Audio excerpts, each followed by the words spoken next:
This is the thing. Who you choose to hang around with, who you choose to have in your posse is exactly who you become. Choose your posse wisely. I'm here to tell you that putting yourself first is not selfish, it's revolutionary. Welcome to the Woman Warrior Podcast, empowering women to light their lives on fire through Ayurveda, yoga, spirituality, and fitness. Hello, everyone. I'm Dr. Satyavani, and I'm here along with my partner, Prajna Madhavi. And we want to welcome you to the Trainerize app, our branded app. This app has two beautiful functions that we want to share with you to get your health moving in a woman warrior direction. So the first component is the fitness workout side, which is fabulous. With this app, trainers can give you a personalized experience based on your fitness goals, our dosha assessment, and fitness level. The app has phenomenal access to videos for each exercise so that there is very little confusion. There's also messaging capabilities so that trainers can continually keep in contact with you as you move further into your fitness journey. The second component is the nutrition piece, because you cannot out-train a bad diet. After the initial assessment is taken, trainers can align your doshic diet to your specific exercise regimen, which means that eating more of what you need and less of what you don't. The recipes are then posted in the app where you can choose meals based on time, ingredients, and taste. And you can always refresh the menu if needed because you prefer something different. So with these two components, along with our Ayurvedic assessment, we'll give you a unique and individualized experience that you most likely cannot find anywhere else. I would agree with that. Mm-hmm. By using our personalized app, you'll gain knowledge of what your body needs and be on the road to becoming your best and brightest self. Welcome to our app. Jai Bhagwan, Woman Warriors, and welcome to the Woman Warrior Podcast. I'm your host, Dr. Satyavani, and co-host. I'm your co-host, Prajna Madhavi. Oh, so good. Hello, everybody. It is good to see you. It is fantastic to be back.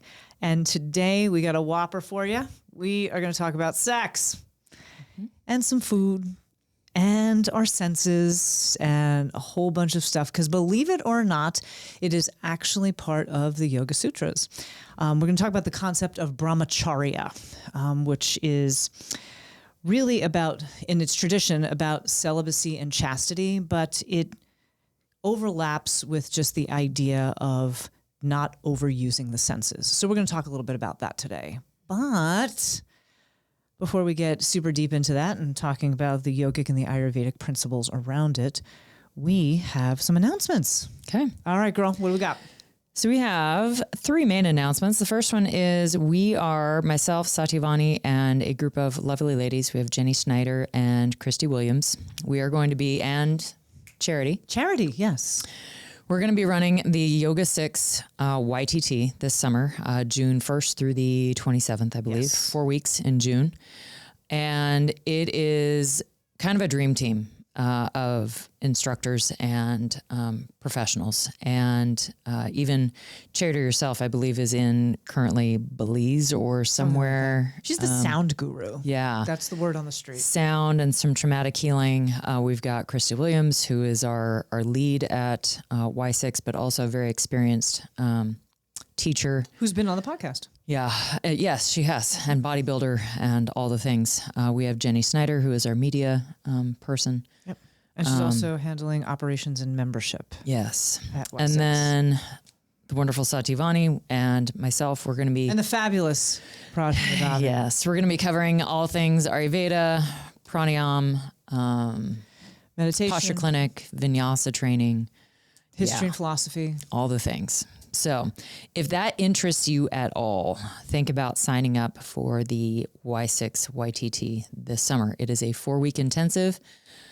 We like to talk about how the intensive is usually better than the weekend one in the fall. It really is. Not to throw shade on the weekend, because you were a weekender, right? No, I was a summer. You were a summer on that's purpose. Right. Because I knew it needed to be intensive. And that's the time I had off, was in the summer. So any of you teachers out there, you already have the skill set of teaching. Why not teach maybe something that you enjoy on the side and enjoy doing and learn more about yourself? And because you already have that skill set of being in front of people, that was the easiest transition for me.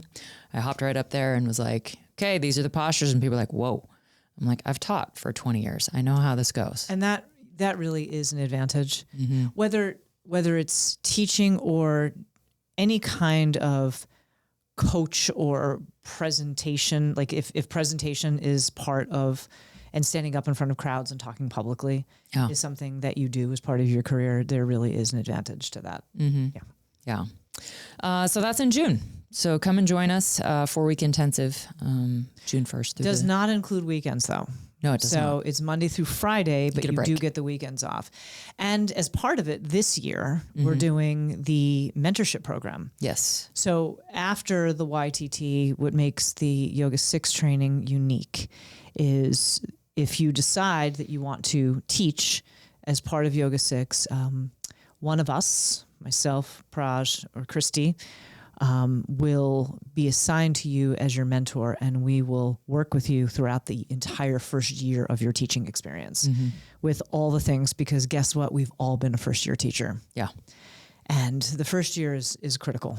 First year is the first year. It's always the first. As you say, you're not going to be a 10-year teacher in your first year. Nope. Not going to happen. So, and coming from teaching profession, same thing. I was very different my first year teaching than I was my 23rd. 23rd, I was like, something happens. All right, I can just talk about stuff for 82 minutes. Like, no problem. No slides. It's fine. No big deal. Yeah. We got this. Isn't that amazing how that evolves? Yes. And it's wonderful. It really is. Yeah. There's something, so when you know your content and your craft, I kind of feel like that. I'm ready to get there with personal training, but I know it's going to take a few years. But I also think that we're there with this podcast, like we know our stuff, we know the flow, we're doing the thing, and, using this as a teaching platform. But you don't get better at it unless you do it right over and over and over again. All right. I digress. Sorry. No, you're fine. Second one is come train with us, either in person or through the Trainerize app. We do have a branded Trainerize app, Woman Warrior Academy. So that is the less expensive option. So if you can't meet us in person, although I will say in person is, you got the accountability piece, which is huge. If that's not a huge problem for you, you already kind of have that piece down then, and you just need some maybe food, expertise, or someone to look at your stuff and, kind of change your phases and change your training up. That's where we come in. Or if you're at a distance. Yes, that too. If you have to drive 100 miles to come see us. Once a week, That's you a should challenge. drive 100 miles Yeah. for a 45-minute come training in. session. Join with us. So there's that as well. So come join us. You can find us either on the app or go to our website, and you can book with us on person or in person. Yep. And then the last one is kind of the big one that we have coming up is the GLP1 program. Yes. We're really going to be pushing this coming up here pretty soon. If you are currently on a GLP-1, thinking about going on a GLP-1 or wanting to get off of a GLP-1, we have a program. Or if you're just in general wanting to find out how the GLP-1 works inside of your body. Which is a naturally occurring thing. Yes, it is. We actually consider this program the GLP-1 alternative. We call it the Ayurvedic GLP-1 program. And so as Prajna just said, if you are on one and it's not really working for you, or you're concerned about the implications of the GLP-1, because there's a lot of research out there. And this is why we're advocating for this alternative program. Yes, you can have injections and you can lose a lot of weight, but there's a lot of implications that is not readily talked about, I would say. It's starting to become more talked about amongst the medical community and the fitness community, et cetera. Not throwing any shade on it, but you do need to have a plan of action if you are on a GLP-1, or if you're on it or thinking about it, or things are just not moving, you want to move them in a direction, but you also want to be safe. This is a fantastic program for you. It has 5 pillars. And it includes a physical strength training program. It includes an energetic component with having to do with proper diet that is based on your constitution. It has a mental emotional component to it, which is food journaling and check-ins with the coach, and an intuitive portion to it, which helps you establish a daily routine so that you can check in with your body and know whether something is landing well or not landing well. And then a spiritual component that will include some practices that will get you more in tune and more in balance so that you feel safe and secure and balanced along the way. And one thing with the current GLP-1 system that we see out there is really they're dealing with the first two, the physical and the energetic. You're eating less, which means you're losing weight. And those are the other three, the mental, emotional, the intuitive, and the spiritual, are not really being touched. And so, as you have heard through our podcast, we are on the 5 koshic layer process. So it takes all 5 koshas, and realize that doing it naturally is going to take longer. Again, you're not going to be a 10-year teacher in your first year. Yes. Yes. And you are not going to lose the weight it is that you want to lose and have the muscle and the physique that you want to have overnight either. Yes. And I think that's something that also makes this very different. We've had this discussion before, which is if you are looking to have a cut, muscular, fit body, you cannot do that through an injection. You have to do other work that is associated with that. And I think that's what makes this very different. One of the things that's also coming out is this whole idea that these GLP-1s are also reducing desire and joy. We're going to talk about that today. Yes, and joy. Yeah. So if you are on a GLP-1 and you are experiencing a lack of joy or enthusiasm, there is a link to that. And the Ayurvedic GLP-1 program through the Woman Warrior Academy addresses that as well. So yeah, it's good stuff. Yes. Check it out. Try. Absolutely. So All right. anything else? No, that was it. Okay. So our handy dandy flyer, but this is on our website. So check out www.thewomanwarrioracademy.com and you can find the Ayurvedic GLP-1 program there and you can register right online. So, and you guess what? You get one of us as your coach throughout the process. And it's designed for different physical categories. If you want to lose 100 pounds, and above, if you are within the 50 to 100 pound range, or if you are less than 50 pounds, because the each of those programs are different in nature. Yes. So, yeah. Okay. Awesome. Yep. Okay. Great. Wellness check-in. Oh boy. How you doing? How's your butt? How's your butt? Just start that. Yeah, I'll start. I got a pain in my ass. Yeah. It's not me. It is not Today. It is not. Not today. So for those of you that are listening, I have a soft tissue injury. And it's just something that has been reoccurring and it got pretty bad this past week. So there's the hamstring glute insert. This girl doesn't take a lot of breaks. It's my own fault. It's completely not my own fault. But have been doing all of the things to rehab it. And then last week, we had to do a Grayson workout and love you, Grayson. Yes. And it required sled push and pull. And when I was doing the pull, I could feel something shift. And it wasn't like it was oh my God, a pop, and like heat and all of that kind of stuff. I was like, oh, okay, that's something noticeable. And it seemed fine. Like it was almost like a warning shot. And then the next day it was on fire that I couldn't even like sit down properly because we had to do the info session with Yoga 6 and I just could not get comfortable.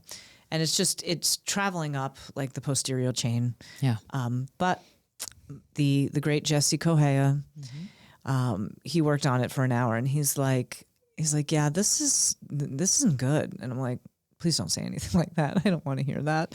Yeah, he always says it so politely, but I know. It's so kind. He's like, yeah, this is good. It's like, what? I'm like, what exactly does that mean? He's like, well, I've seen this before, and this could be a 6-week, healing process. I'm like, 6 weeks? Like, I don't have 6 weeks. So, but I feel exponentially better in that area. And Dr. Kelly Mix, Historic Spinal Care, right here in Garden City. Through lightsabers. She put some lightsabers on it. I told her we were giving her a plug today again. So plugging you, girl. I had a green laser and a blue laser and a blue laser. A red? Yeah, it was red, green, and blue. Yeah, something all like three. That. All three, like the whole just, spectrum, just up in there, and it works. It definitely works. So outside of that, physically, it's fine. It's fine.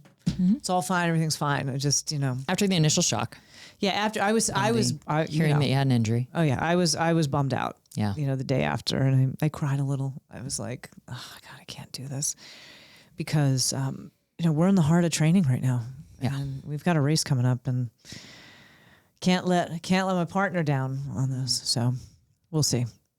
It'll be fine. Energetically, better.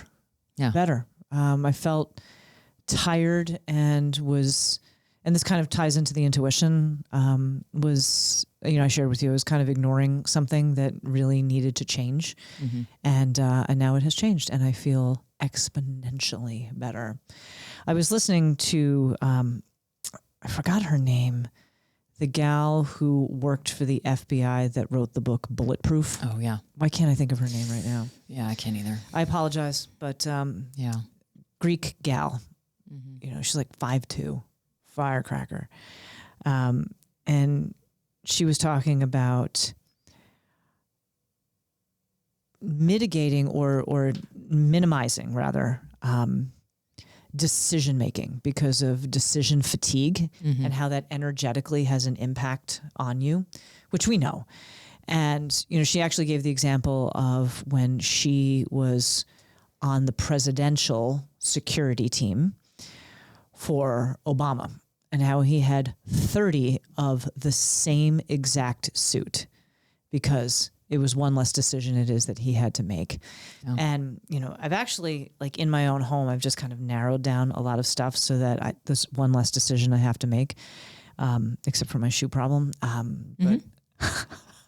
But I was thinking about that and it was just like the day-to-day of, what are the things it is that I really need to focus on? And so that's coming back into alignment, which is helping very much with focus on the mental, emotional level.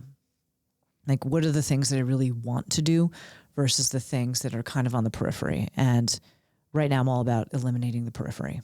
Just don't need it. Yeah. Like, I really love working with clients on a one-to-one or a small group who want to be there, that want to train, and they want to train for very specific reasons. And I love working with our programs like AWP, for folks who are in it, who are very intentional, have put time and resources and energy into being there. I'm having less and less tolerance for just kind of all over the place. If you're not being intentional, then I don't have the energy to be around it. Yeah. So that's coming around. And that's given me some good mental, emotional clarity. And then I already talked about the intuition. Spiritually, just being back with the AWP program has been amazing. And just finding more space and time to just exist, which I think is having a really, an excellent impact. And, having certain things, change and leave in my schedule and all of that has opened up space for that. I'm like, this is kind of nice. Like maybe this is what needs to happen. So yeah. How about you, boo? Physically, I'm feeling really the best I've felt in a while. at least muscle wise, joint wise. Again, Dr. Kelly Mix, your lasers are amazing. She's been putting lasers on my shoulder and my knees, and my knees felt the best joint wise as it has in a long time. Shoulder is feeling better. So whether it be, I really don't think it's a placebo effect. I really do think that they're doing something. They're healing something inside. You can actually tell by your walking. It's different. Yeah. Yeah. Yeah. I'm not. I noticed that. Not constantly clicking. It just feels a lot better. And so that's been good. My digestion is a little off. I do think with the more aerobic training that we've been doing,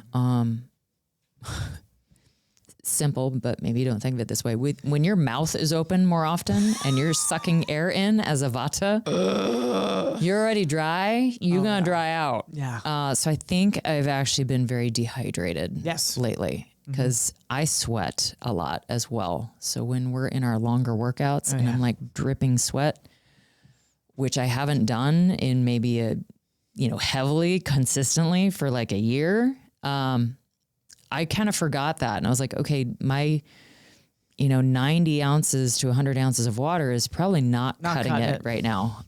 So my digestion, I think, is telling me like, you need more hydration and more electrolytes. So trying to really pound the water these last couple of days just to see and experiment if that doesn't really help. So that's been on the physical front. And again, that's an intuitive piece as well. Like, okay, my intuition is saying, okay, there's a connection here. Listen to your digestion, listen to your gut. What is it telling you? Then energetically, we've had, again, some shift like you were talking about. It's been a new experience for me to go through the shift that we just went through with things opening up in our schedules. That's been an energy that, years ago, I think it really would have bothered me quite a bit. And now, through your example and also just understanding that I have all of these other things going on that, one no is leading to the right yes. So when you see a no in the universe, you just have to look at it and go, okay, that is no longer for me. And so we need to move on to the next thing. And it has, again, nothing to do with what was behind that no. It's just just leading to the right yes. And so moving forward from that.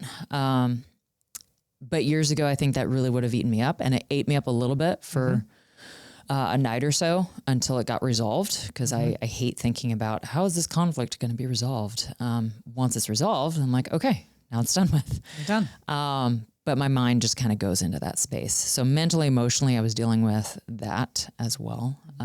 Again, for a much shorter period of time.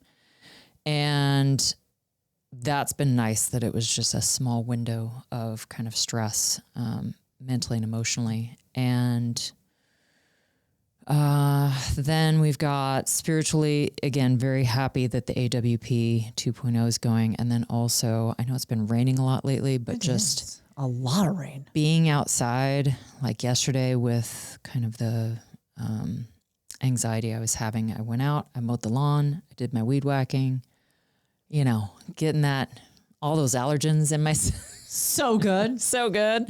Just being outside in the sun, that's my spiritual place. It's just, I love being out there and being in the nature. Yeah. I mean, people are like, oh, I need to go to the mountains. I'm like, I just go to my backyard and I just find, peace in my backyard, which is why I bought the house I did. So yeah, that's pretty much it for me. No, nature is a huge, huge part. It doesn't take much. No, it doesn't. Just take your shoes off and walk in the grass or just go outside and breathe the air. Yeah. That's it. I know. There's sprayed a bunch of glyphosate in your lawn. There's always these this image of like, oh, I go to the mountains or, It is. I'm sitting. I get it. Yeah. I'm sitting on a hilltop and I'm meditating under the sun and it's radiating and the whole thing. And it's just and guess what? It took me 2 hours of driving in traffic to get there. There we go. There's a give and take. Absolutely. Yeah. I love that you have that option in your backyard. We don't have a backyard. I know.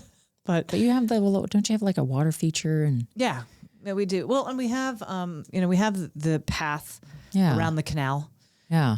And I think the canal's filled. Yeah, it is. Are they back? Are they up? They're Oh, up. good. Okay. Up and running. Because last week they were not. Mm-hmm. So, and I haven't been back there since last week. So, so that's exciting. Yeah, for living where you do, you have a pretty nice natural. Oh yeah. I mean, I'd sit on that front porch for hours and just Our front the porch, ducks and our front porch kicks the ass. squirrels that come up and talk to you Totally.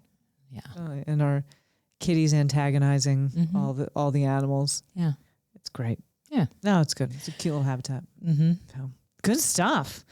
All right. Well, folks, let's get into it. Brahmacharya. Brahmacharya. So this is our next yama. And just as review, because we always love to review, that we are focused on Patanjali's Yoga Sutras. And this year, specifically the yamas and the niyamas, because we are looking at practice when firmly grounded, done over a long period of time, without break, in all earnestness. That's when practice becomes firmly grounded.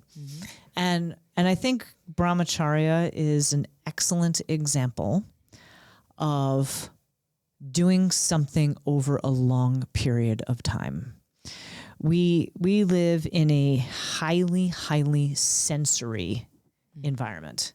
Yeah. I think I told you this morning when we were at BNI that your attention has extreme value, and those who can co-opt your attention have power.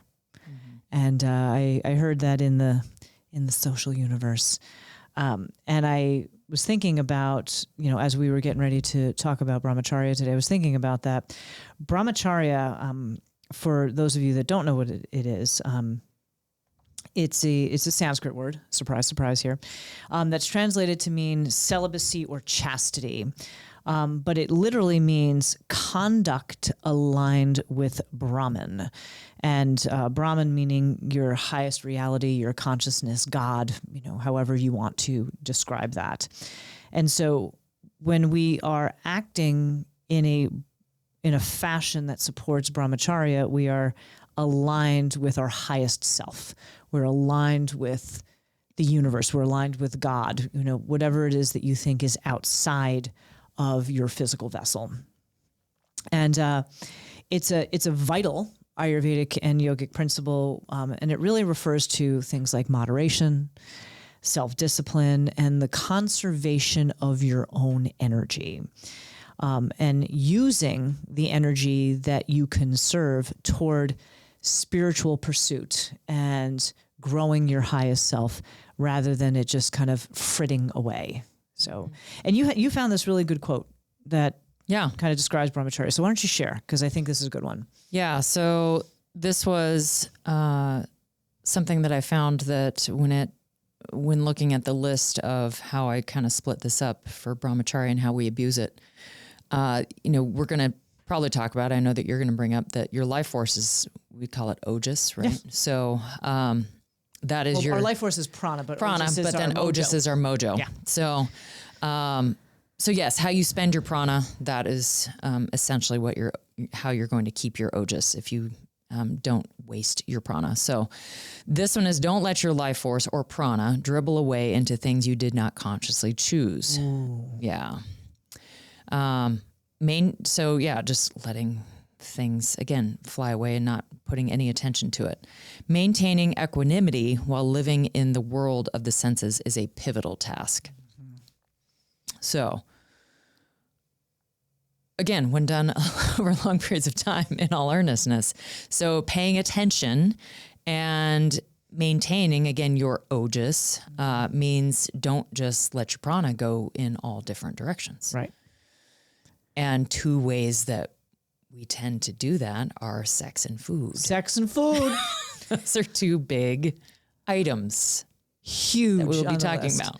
And yes, so Brahmacharya is the idea of mastering our senses. Mm-hmm. Okay.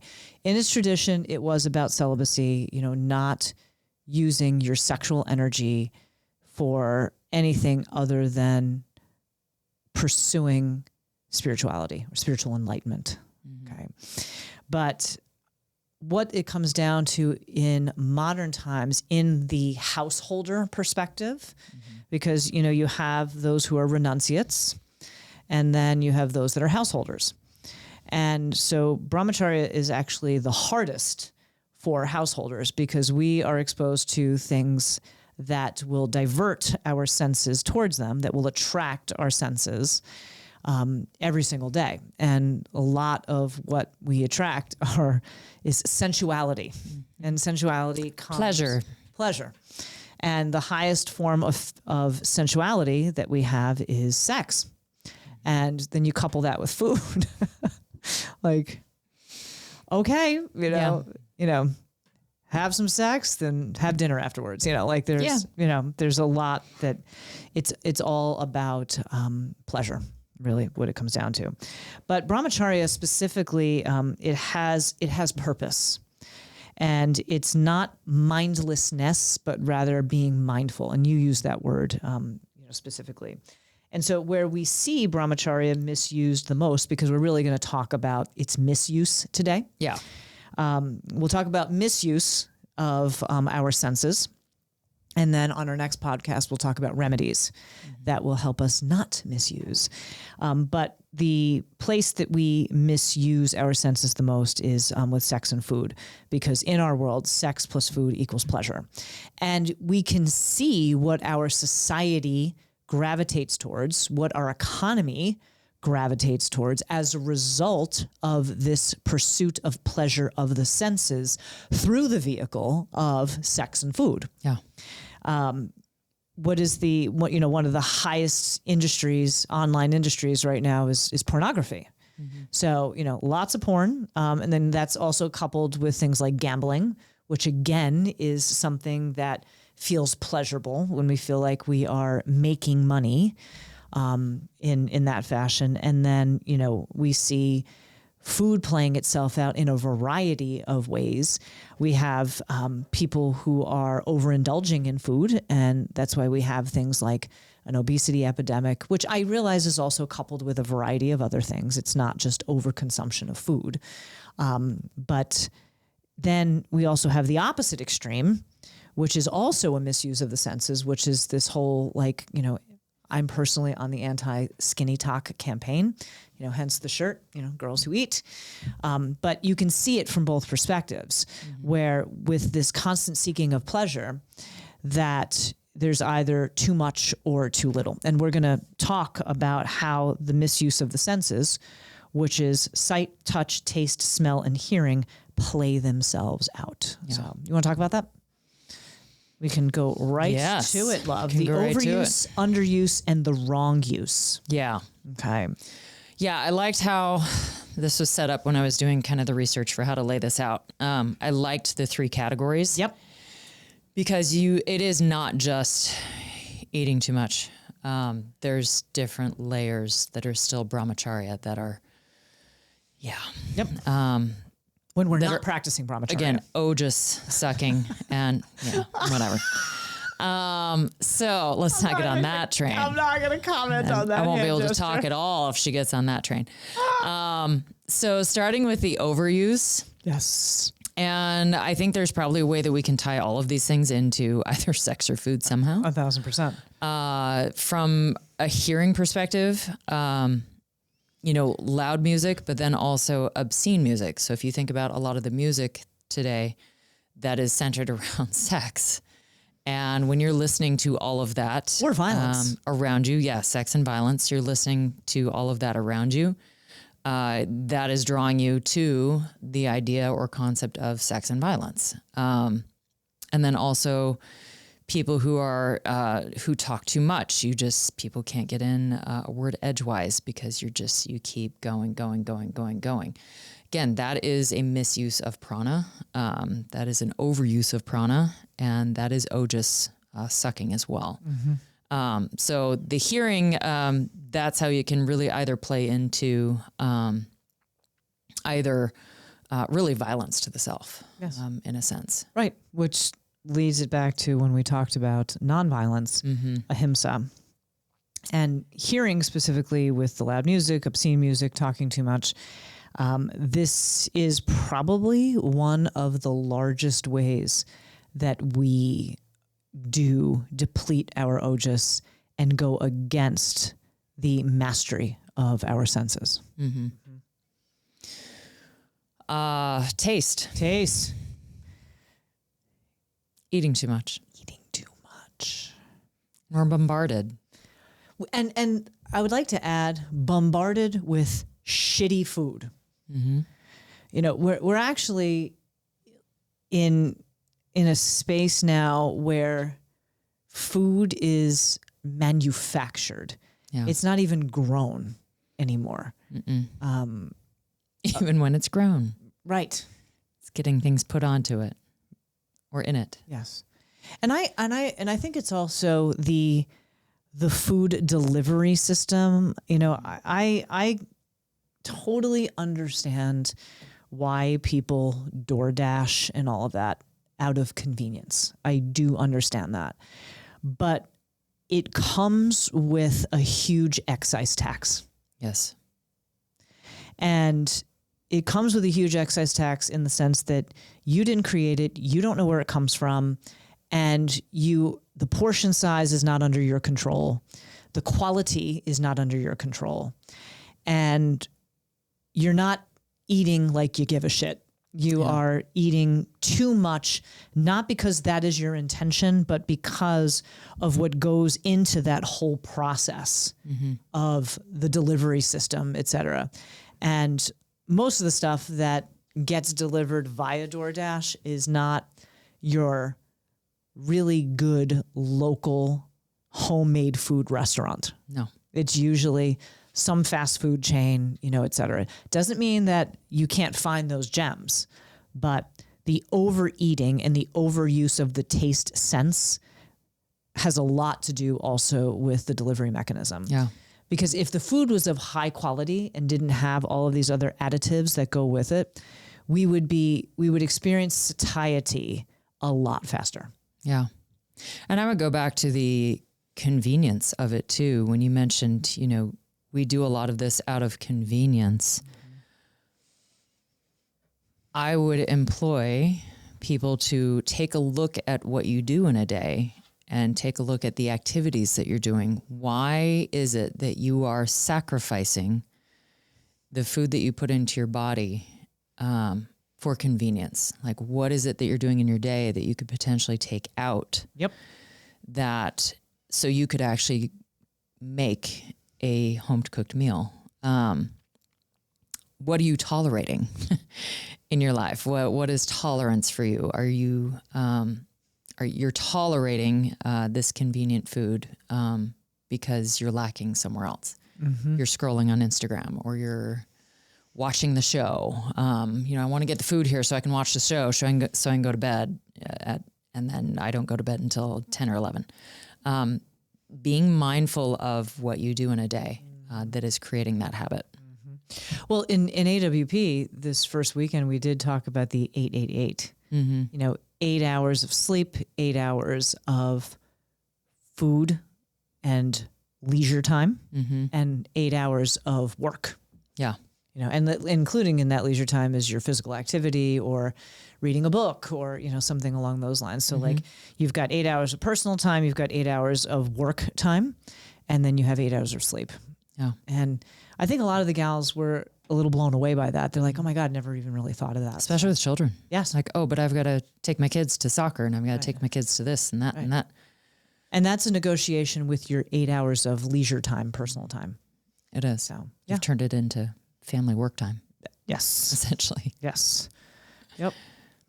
Yeah. So touch, our overuse of touch. Woo! Yeah. Too much sex. Too much sex. Just and in all of its fashions. It doesn't have to just be in the form of intercourse. It can also be in the fashion of, you know, watching pornography. It can be in the fashion of, you know, self-physical, masturbation. Yes, I said the words. Okay. Yeah. I'm sure people who are listening are like, You're oh my God. Shocked. I know. Like, did she really say that? No, but like sex is, I even think about like, okay, so you know that Michael and I are finishing up The Closer. Okay, 7 seasons. I'm all about this show right now. Interesting segue right there. No, but I'm going to tie it up. In that show, and this show was in like the early 2000s. Mm-hmm. In that show, you don't have a lot of sex scenes. No. And like I think about that now. It's pre-Game of Thrones. Is Game of Thrones the game changer? Was that what happened? It was a big one. Was it really? Yeah, even Saturday Night Live they made fun of Game of Thrones because of the sex. Director was like, put more sex in it. Yeah, literally, it was a pretty big game changer. Okay, all right. Because I look at shows like back in the day, and even movies back in the day. It was like you knew what happened, but it was more like, versus like you see everything and it's every other scene, and people are just always getting laid, and like it's like, oh God. And it's not to say that like sex is a beautiful thing. It is a joining of energies when done intentionally, like in a fashion of Brahmacharya. But there's just so much of it. And I feel like even like I was saying in television shows, they just kind of throw it in there as just like, we have filler. We don't really have a plot to this show or this story. So we're just going to throw a sex scene in there. Yeah. I have a personal example of oh boy, a dating experience that I had. So when I first got on the app, the apps, and the apps are also too much sex. Yeah. Yep. Continue. Through my year of dating, I'm now done. My year is over. I'm not doing it anymore. It's not the best experience. So very first, I don't even know if I called it a date because I had to pay for my own drink and everything. So it was first meet and greet. Yeah, meet and greet, coffee meet. The guy talked about sex probably, I don't know, the 2 hours that we were together, probably talked about sex for at least an hour. All of the... That just blows I know, my mind. and it blew me. I was like, okay, good that I got this in my first experience because then I kind of know like this is what's out there. Holy shit. Like things have changed since I was out there last. And I'm going back. Yeah. Kudos to this guy for like laying it out there, like not, no qualms. Like this is who I am. I have had wild sex and I'm going to do this and this place. And and I was just like, okay. I have to say this. Great. Your level of patience, tolerance, your level of tolerance is off the hook for that one date. But like, I remember when you told me this, I was like, how did it go? And you were like, he talked about sex basically the entire time. And I was like, and you stayed? Mm-hmm. Like, you're a better human than I. Like, just so polite. Either that or you're just dumbfounded and you're just I kind of was. I was waiting. Move. Yeah. I was just kind of waiting for like, are we going to talk about anything else? Mm-hmm. Yeah. And then, when I kind of said, I just don't think this is for me. Like we're in two different places. You and I, not a match. With personal life and how we deal with things. And then he kind of gave me some gaslighting, like you must have a lot of shame around sex. And I thought about that. I'm like, no, I just don't want to give that away to someone who's not going to handle it appropriately. Like someone that I already know is a man slut. Yeah. And like, why would I want to, women are receivers, right? Like, why would I want to receive that energy? Oh my God. Ooh. And have to deal with that. And like, you're spreading that energy all over the place. Literally. Yes. And I was just like, no, that's just not for me. And, again, years ago, I would have been like, he's gaslighting me. I would have been like, oh, I got to figure out like, what's wrong with me? What's wrong with me? And I'm like, no, there's nothing wrong with me in this situation. This is all you, boo. Block. So that was my experience with. For the record, people, we are going to make sure that Prajna writes a book, My Year in Dating, because there are so many great stories and nicknames that are associated with all of the chapters. Yes. Oh my God. Yeah, no, I mean, but in all seriousness, too much sex is overuse. And actually that is one of the most ojas depleting. And the other thing was, he's like, I just haven't found the person. I'm like, well, you're spreading yourself all over the place. Like, you have no ojas left. Like, no wonder you can't find peace. Nope. Well, and that's why he was very ungrounded. Yes. Too, because when men are, and again, I'm going to say the words, people, so buckle up. When there is that much ejaculation, it can become pitta aggravating and vata deranging. Yeah. So you've got all of this heat and inflammation inside the body, and the mind is just ungrounded. Yeah. So, yeah. No, And that's kind of what I was thinking with the overuse on all of these senses is very vata inducing, Yes. right? So Yes. you've got lots of vata going on here. And there's a lot of pitta too. Okay. In the Pitta sense and of, vata. yeah, because like, you know, anytime there's overuse, There's aggravation. There's aggravation and heat Inflammation. that goes along with that as well. So like in sight, as an example, Yeah. sight, watching too many shows, too much technology, those EMFs give off heat. And so that can, and it can also be emotionally. Video games. Right. It can be emotionally unhinging. Yeah. Like some of the memes or clips that you've sent me of like kids who their phone is taken away and then they kick the one the kid with the video television. game? Yeah. Yeah. That one? Oh no, I'd be in Ooh, prison. Yeah.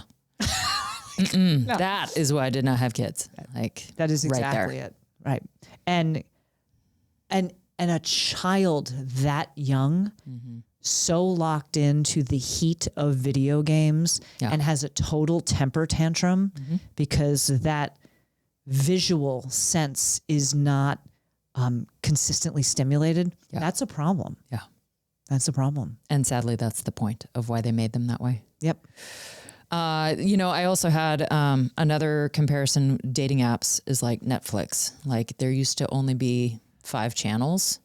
Yes. You pick your channel and you sit and watch whatever's on that channel station, and you kind of learn to accept and appreciate the show. Yes. Well, now you have Netflix and Amazon and Paramount Plus and Disney Plus And you have Hulu You have and- all these freaking options. And so it was, you know, alluded to that the dating apps are like that. You don't find that one person and say, well, there's not a whole lot of other options out there. So let's see and, you know, get into this and like get to know this person. And now it's just like, nope, swipe left, you know, Yep. left. There's left, no left. going the distance. Yeah. There's no practice becomes firmly grounded Yeah. when done over a long Like, nope, period I've of looked time. at this preview. Don't like it. Yep. You know, switch to the next one. Nope, don't like. And yeah. It's a good point. Yeah. We actually just And there's a lot of shitty shows out there too. there are. And Netflix went through a phase of a lot of shitty shows. Which means there's a lot of crispy critters out there too. So many The Krispies. analogy is true. So many Krispies. We actually cleaned up because we have an Apple TV and we got rid of so many apps, and now it's like Netflix and Amazon, and then Apple comes by default. Yeah. Obviously. So, but you know, because at one point it was like, is this on Disney Plus and like Hulu and why Paramount? And it was That's why I only have the one. Right. I know. If it's not on Amazon, I don't need to watch it, evidently. You're so great. As much as I want to watch Ted Lasso. You can just come to my house. Yeah. Watch Ted Lasso. So, and then finally, overuse of smell. Yeah. From a anti-Brahmacharya perspective. And since you are the fragrance gal, which for the record, friends, I just learned that Prajna likes perfume. Yeah. I didn't know I do. that. I like smelling nice. Oh my, and you always do smell nice, but I just assumed it was essential oils. No. Yeah. No, I've done quite a bit of, probably not as much research as some, more than many, but looking for non-synthetic fragrances, ones that don't have a whole bunch of junk in them. There's more of them today than there were in the past, but synthetic fragrances give me a headache now when I walk in. I used to be a Glade plug-in girl, and boy, is that gladed it. I gladed. I gladed, people. I'm ashamed to admit it, but you know, because I like the smell, and then, you know, kind of wondering like, oh, maybe that's why I got headaches. And because I had them in my classroom, I had them at my house. And then I started learning, you know, when Joe got sick, I started learning about all of these things that Absolutely. are in fragrances. I'm like, well, shit, got to get rid of that. I was using soap nuts for our laundry at one point. No fragrances. We had to go OG. Yeah. Nice though. It was nice. Now you don't get your clothes quite as clean as you necessarily could, but it's still, such a great education. Cleaning products, synthetic fragrances, your laundry detergent, and it's out there more now. So people pay attention, be mindful of that stuff, because that is all bombarding your senses and it's too much. I also think overuse in terms of non-natural environmental smells, burning tires or burning oil. Yeah. A lot of these environmental disasters that happen is definitely an overuse of the sense of smell. Yeah, we're already bombarded with this stuff without our knowledge, without our say-so. Don't do it to yourself. There's no point. Yeah. The other part also, smell, do not snort cocaine. Oh. Stay away from the bug shug. Thank you. There's that. Yep. Bug shug. Bug shug. So It's classic. So great. So Andy Frisella. It is. So then when we're looking at Brahmacharya and trying to master our senses, but then we just finished with overuse. Now there's an underuse, which is on the opposite end of the spectrum, because we're always looking for that balance point where it's not overly extended, but also not cultivated as well. So sight, go ahead. So for sight, social isolation, not reaching out, not communicating. Not being seen. Yes. Yeah. So those are all things. I don't really have a particular example for that. Do you have a dating experience? Not being seen, a dating experience. I don't know if that one ever really came up. No, definitely didn't. Yeah. But we actually see a lot of social isolation and not communicating with the current generation. Michael is teaching right now. Yeah. This generation, Gen Z. Lack of emotional intelligence. Yeah, they don't talk. They don't communicate. I have lots of school stories about that. Yeah. Yeah. They don't Post-COVID. have post-COVID. Post-COVID. Go ahead. Go. Yeah, kids. We had during our COVID period here in Idaho, at least, you just had half the students every other day. So I only had, instead of say 30 students in my classroom, I only had 12 to 15. I remember that. And they had to be separated at least one desk in between. So they're all spread out across the room. They all got their masks on. I got my mask on and I'm in the front of the classroom. So I pull mine down because I'm like, I'm far enough away. And then. Because that's going to make a difference. Yeah, because it's huge difference. Okay. Huge difference. Yeah. But I mean, that was the point, right? Isolation. So let's not see the mouth move. Let's not see people talking. Right. We're going to make you faceless. Yeah. So then when we moved everyone back into the classroom, the kids still had that mentality of, I'm just here sitting at my desk. I don't talk to anyone around me because it's dangerous. And so it was hard to get kids to share with one another. Like that was something that we would always encourage them to do. Like think on a question on your own, share with your neighbor, and then we discuss it. And that took a while to undo. Yeah. Kids were like, I don't want to talk to the person next to me. Right. Well, I'll text them, but I'm not going to talk to them. Yeah. Yeah. Texting instead of talking. Yeah. Yeah. The mask thing definitely created a facelessness and an unseen part in society. And that's hurt our dating as well. Yes, it has. And sexual activity. Like people. Well, because a lot of those, the kids who were in school during the COVID years, a lot of them are either going off to college or they graduated from college. And that whole gap in social communication and interaction and communication was wiped out of their experience. Yeah. And so now they're getting ready to do these other things in their lives. And it's devastating what it's done culturally. Yeah.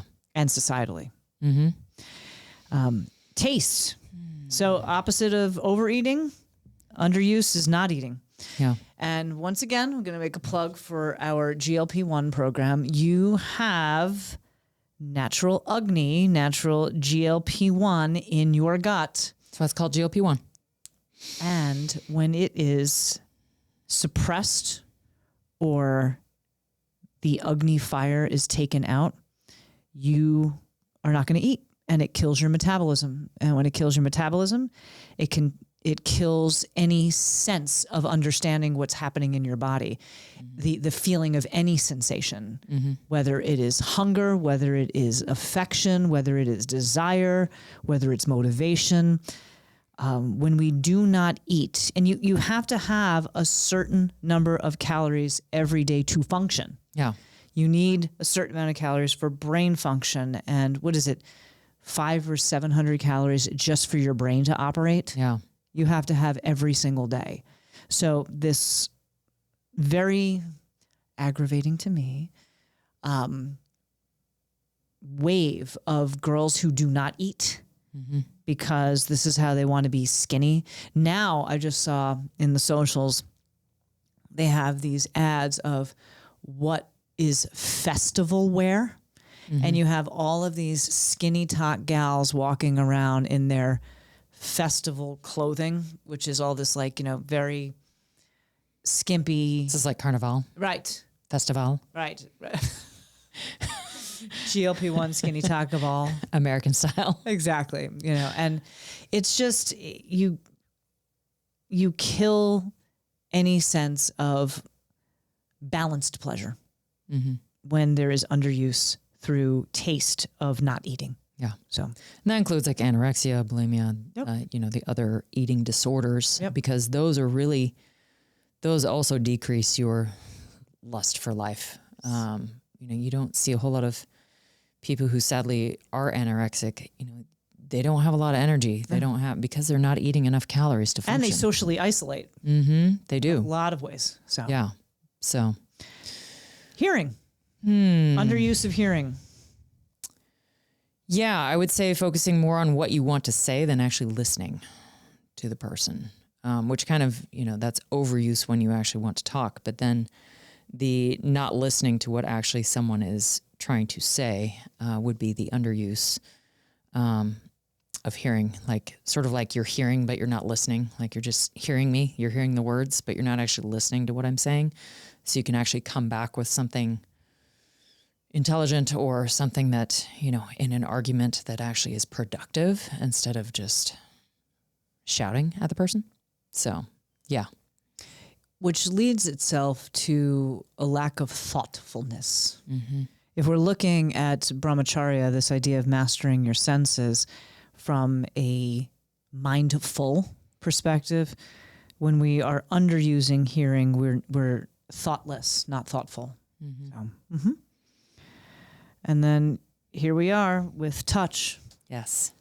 Lack of intimacy. We all crave affection in some way. And intimacy is a very broad thing. It's not just sex. Intimacy is having a really good quality conversation with a friend, holding space, or just being in a room with somebody else that you care about. And sometimes you just don't even have to talk. Yeah.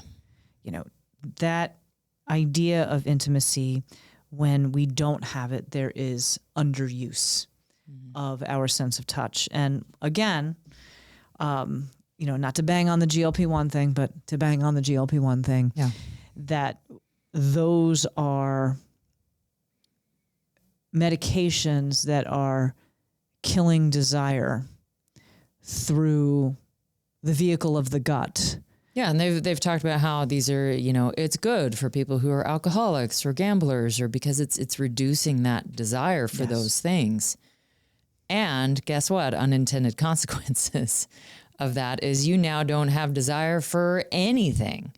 So desire for other people, non-existent, which means then you don't check into the game of life in interacting with other people because you have no desire to be around people. So then you kind of, those other things, sight, social isolation, not listening, not being mindful, not eating, like those all become things that you just are kind of like a walking zombie.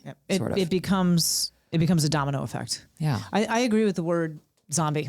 I really do. Yeah. there's a zombification that is happening, and all we have to do It's outrun the fastest zombie. That's all I have to do. So, or outrun you. exactly. When the zombie apocalypse comes, If you've been on a GLP-1, you probably can't run very fast. Just saying. You got no muscle. you need muscle to run, people. You do. Come on. Yes, it's zombifying, and you're not going to be able to survive the zombie apocalypse because that's what I'm concerned about. Yes. That is the... And then finally, underuse of the sense of smell, lack of cleanliness, poor hygiene. Yeah. Take a shower, people.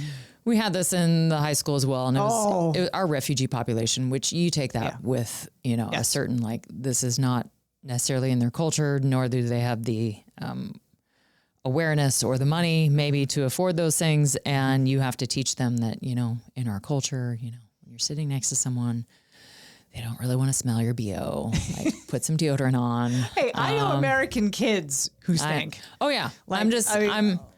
I'm giving some credit Fascinated. to the refugee population Yes. that we had because it was education for them. There were also the kids who just didn't shower or didn't know how to, Get in there. yeah. Ooh. Yeah. I remember I was in San Diego and my brother came to pick me up at the airport after he had just picked up his boys from football practice. I literally opened the door and I'm like, I'm not getting in there. I am not getting in there. It was disgusting. And they just kind of smell their own funk. I'm like, dude, you got to stop funking up. Yeah. It is so nasty. They do. But underuse of the sense of smell is a lack of hygiene. And that, dating and getting out there and having women say you don't smell very good. That's kind of a thing too. There's a reason it's there. Oh, and there's some women who don't smell good. Yeah. Yep. That is the thing. To attract a mate, Right. you don't probably want to be funky. You don't want to smell funky. You want your pheromones to be clean, people. Okay. So get it together. Yeah. Right. No, I mean, and it goes back even to cleanliness is close to godliness. That is one of the practices with Brahmacharya. So yes. And then finally, we have the category of anti-Brahmacharya, which is wrong use. So we've talked about overuse, underuse, and then the wrong use of the senses. So the wrong use of sound. Go.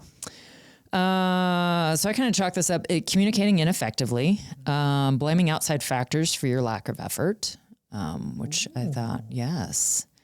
So that's, putting blame on other things is a wrong use. I mean, you're communicating, and yet at the same time, you're blaming something else for your lack of ability to do something, which also kind of goes into the lacking emotional intelligence, which I would say, the underuse, going back to the underuse, another one for that was the whole ghosting that goes on. Dating. Smart. Yeah, that's another one. Yeah.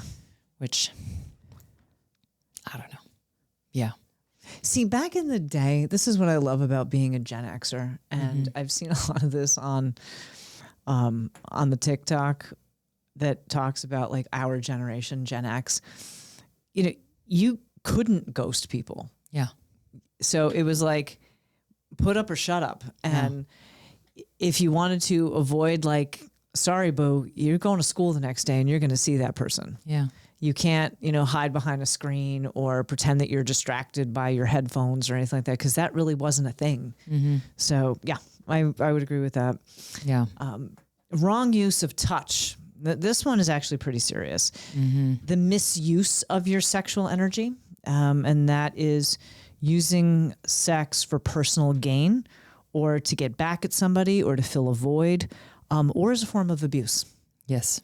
We are amidst the Epstein files and the Epstein class, and there is a lot of the wrong use of touch as it's coming out with using sex as a form of manipulation and also for personal gain.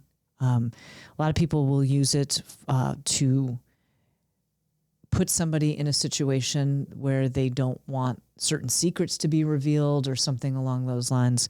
Or as revenge, I'm going to get back at my ex, or I'm going to get back at my boyfriend or girlfriend. And, this, that, or the other thing. And actually the saddest part of this is using sex to fill a void.